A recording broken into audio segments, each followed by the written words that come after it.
when you begin to throw in this factor of suddenly Russia and Syrian government, my gosh, who would ever thought, right? Remember, they were, as Larry Johnson correctly stated, they were opening, the champagne bottles. I mean, normal CIA supports terrorism. That's what they do.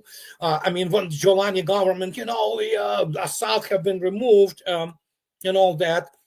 And yet they were expecting Russian bases off and all that. No. Fact is, they want even a lot bigger Russian military presence in Syria.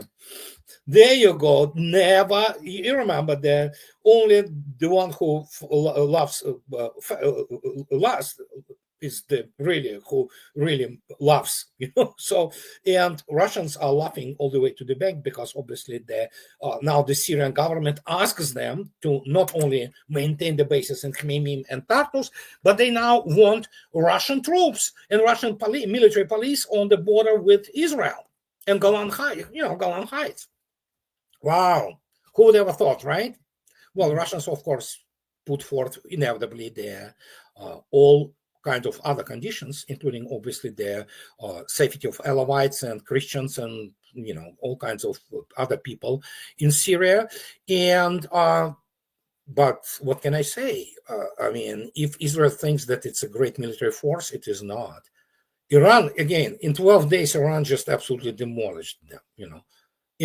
That's why it is still it's censored tremendously, any kind of imagery. We still get those, from Israel.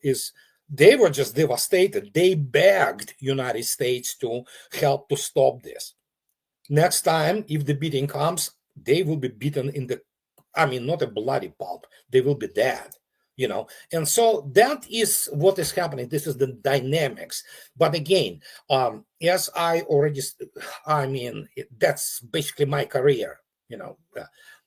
Only war decides everything. Okay, nothing we can do with our nature as the biological species. Okay, instinct of pugnacity.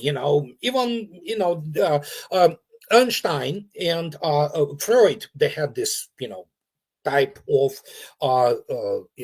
exchange, the epistolary, so to speak, thing, letters to each other, talking about the instinct of pugnacity. Then Bronislaw Malinowski, the great Polish, psychologist and anthropologist, he wrote about those things that we contain this pugnacious instinct in us, as there obviously comes from the evolution, survival of the fittest. But in United States today and in Israel, you have the extreme forms of that, because there are all kinds of the explanation why it is happening. But we have to understand, these are the people who cannot accept the fact that they are not that good at war. United States and Israel never have been good at war. Israel beating the, pardon my French, crap out of Arabs was due primarily to the Soviet Jews who went through the World War II and who went through Soviet military academies, who were the toughest SOBs you can find.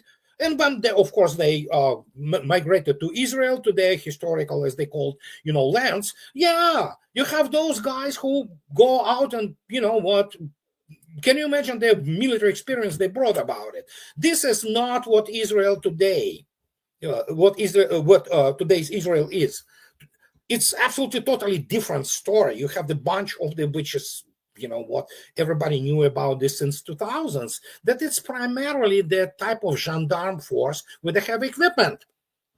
The only thing they have is like, oh yeah, we have Air Force. Of course you have Air Force. It's so easy to fight somebody who cannot shoot back, essentially. But Hezbollah humiliated them in 2006 at Litani. So, and what else do they have? The United States. That's the only thing. But what is the United States? Conventionally, it's a paper tiger. It cannot fight real war in Europe. First, it will not be allowed to really deploy that, any kind of assemble troops, because they will be annihilated even before they get there, So this is their real war, not all this BS, which is called like global war on terror, which is the most dumbest title of anything, You cannot fight terror. You have to fight terrorists, real ones, not those false flags and what have you.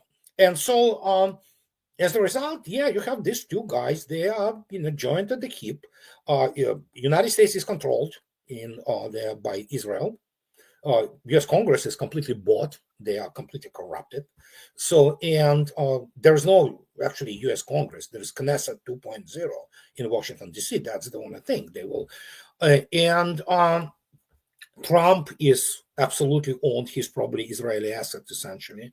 So when you look at it, especially Ivanka is vetted to the guy who everybody spoke about is outright Mossad asset, So you have this situation. So let these two,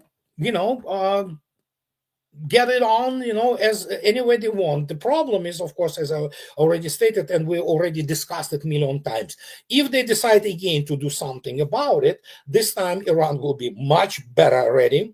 They already wiped out pretty much most of their basically fifth column in fifth column, translating into the sabotage and terrorist groups acting in favor of, in Israel's interests. This time, many more things will fly into Israel, and they have literally nothing to stop it with. But the point is that, as we already spoke on the number of occasions about this, we have the confirmation of the Su-35s, MiG-29s, SMTs being there. People saw them flying over the Tehran and all that. There are some kind of the new equipment is being, basically delivered. We don't know what it is. We can only speculate. It is very much, closed topic. But I mean, if somebody in Iran still thinks that they have their future with the West, I have news for them. They can practice Satanism by moving their butts away from, Iran and going and living in Europe if they want to. That will fit them really well.